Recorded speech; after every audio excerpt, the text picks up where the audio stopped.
Hi everyone, this is KJ Vlogs, a Filipino reactor based here in Kingdom, Saudi Arabia, and welcome back to my channel. Agad-agad, gawa natin yung reaction video.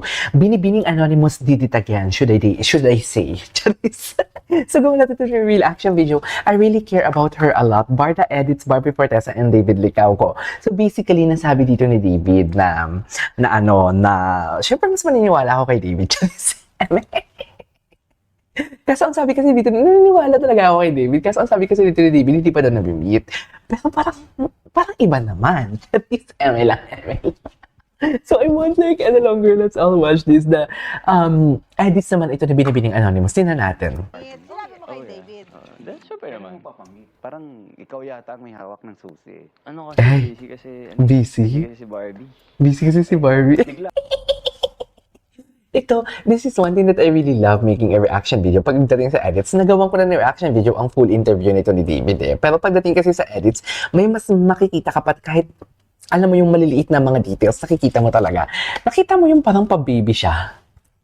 Diba? Tingnan mo naman yung itsura na yan. Tapos, nang sinabi niya na busy kasi si Barbie, tapos parang yumuko siya na parang nahihiya siya, na kinikilig siya, na parang baby talaga siya ni Barbie. Gets niyo ba yun? I hope nagigets niyo yung ibig kong sabihin. Sinabi mo kay David. Ayan na, Super ayan. naman.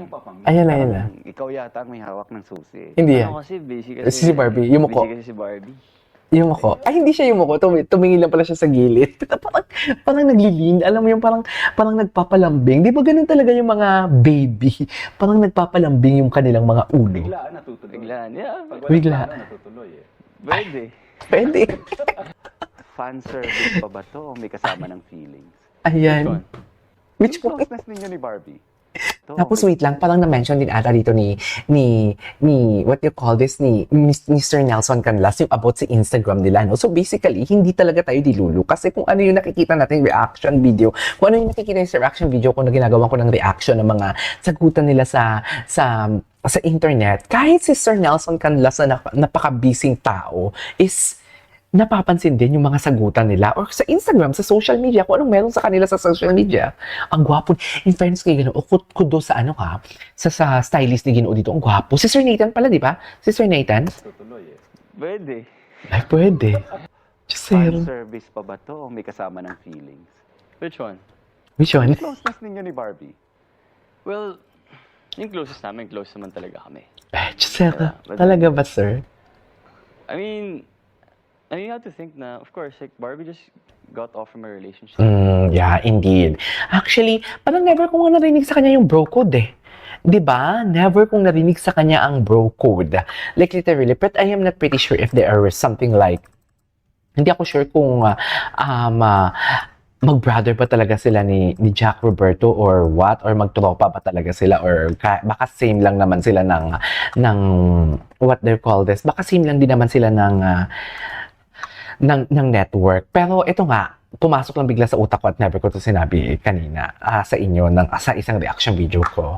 O di ba, sabi ko sa inyo, huwag naman natin i-boycott ang kanyang ano. Kung gusto niyo manood kay David, manood kayo. Kung ayaw niyo manood, quiet na lang natin yung mukha ang bibig natin na parang may mga sinasabi pa tayong hindi maganda about sa kay David Licauco. Tao din yan sila, guys. Sa totoo lang, tao lang din na nasasaktan din yan sila. Ako nga nasasaktan ako sa mga comment section ko dito. Sa comment sila pa kaya na parang below the belt talaga. Nasasaktan nga ako minsan na pag sinabihan ako, ingay mo naman, bakla ka, gano'n. Alam mo, ginagamit pang insulto ang bakla. Sinaunang tao yun. Charis. Natin yung edits ni, gusto ko yung edits si Binibining Anonymous. Magaling talaga siya. Mag-heal. It doesn't have anything to do with healing. Ayan, itas Ang natin. tinatanong ko sa iyo, may feelings ba na involved? Care for Ayan. her a lot. I care for her. Tignan mo yung itsura niya, tignan mo yung itsura niya. Care a lot. Can we Tignan mo yung qualify? itsura niya. I just Bakla really ka care ng about taon, her a lot. David. Ha? Ayaw niya ma-corner. Ayaw niya ma-corner, be. Na yung dynamics ninyo. Sure, before, like, transparently, she was. Ayaw niya talagang ma-corner. So, Diyos ko lang, sa mga TikTok edits for today's video, di ba? Barbie has always been caring, but then, syempre, kapag, Naiilang ka before. oh, di ba? Naiilang. Naiilang ako before. So ngayon, hindi na siya naiilang for today's video. Kailangan naman talaga. Hindi na siya naiilang for today's video. You have to be caring, and Barbie is someone I really care about. So it's, would you say it's, kumbaga mas maluwag na ngayon yung Maluwag. I love the term. pakikisama ninyo sa isa't isa now that, single ka, Ano? single siya. Man sino na Ay, nasa situation ko. kahit kapag naman sino. Totoo. Oh, tumatapang siya, oh. taken, hindi ka naman Distansya. gagawa ng Mm-mm. like, Medyo medyo extra. di ba? Na, So, meaning to say, this is not a fan service anymore. Kahit sinabi niyang hindi fan service, parang dito mo masasabi na this is not a fan service anymore. Kasi aminado siya na lumagpas siya sa limit. Aminado siya na extra talaga ang binigay niya. Aminado talaga siya. extra care, di ba? But Mm-mm. now, obviously, like, when we're together, like, I care for her. And, Mm. ayun, syempre, mas maluwag nga, gaya ng sinabi mo. In love ka ngayon. In love? Mm. Yeah, but with life. I'm in love Yeah. now. Oh, in love ka with another human being. Nako. Well, tense ka eh. I'm really happy. Mm. Hi, good Talaga morning. ba? Ay, good morning. Ito wala. Matakbo-takbo lang Bitch. siya. Sa isip ko. Namatakbo lang wala siya, lang. di ba? Chill lang. Chill lang. Problematic lang.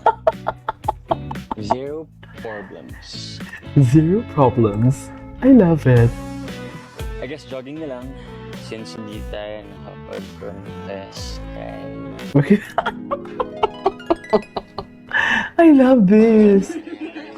I love this. Because I appreciate her because she of tries her I. best to like understand me, Aww. personality ko, and also like... Ganyan ba talaga, actually, David? video ko sa'yo. Gusto ko sabihin Totoo ba yan? dahil, para you make me feel comfortable in showbiz. Because, alam mo naman na hindi talaga ako masyadong showbiz, hindi naman ako mahihain kasi ako tao. So, I think like with her around makes me feel, like I'm okay, I'm comfy, and yun lang. Thank you. Sobrang saya ko kasi ang saya niya ka-work and ngayon nakikita ko na ang laki na ng growth niya as an actor and I can't wait to see him more and to Kinikilig na see naman siya him, dyan. Sabi, tingnan mo yung itsura niya. grow as an actor. Tingnan mo yung itsura niya. Ng kasama niya. Tingnan mo yung itsura niya. Amazing na, alam mo yun, like, ikaw yung love team ko. Ikaw yung love team ko. Chusero. Understanding, so really thank you. Baka i-chusero sa lahat. Sabi, gusto ko talaga siya. Kasi parang tinatago niya talaga yung feelings niya. Fan, salamat po sa inyong paniniwala. Huwag mo i-show ang feelings mo kasi kitang-kita na din namin lahat. Charis. Di ba? Kitang-kita natin lahat eh. Paano mo to i-ano? Ayan na. Kailan na ba to? Ang lapit naman yan. Kailan ba lalabas yan? Anyways, there you go guys. So that's our for today's video from Binibining Anonymous Edits. This is KJ Vlogs and see you on my next vlog. Bye!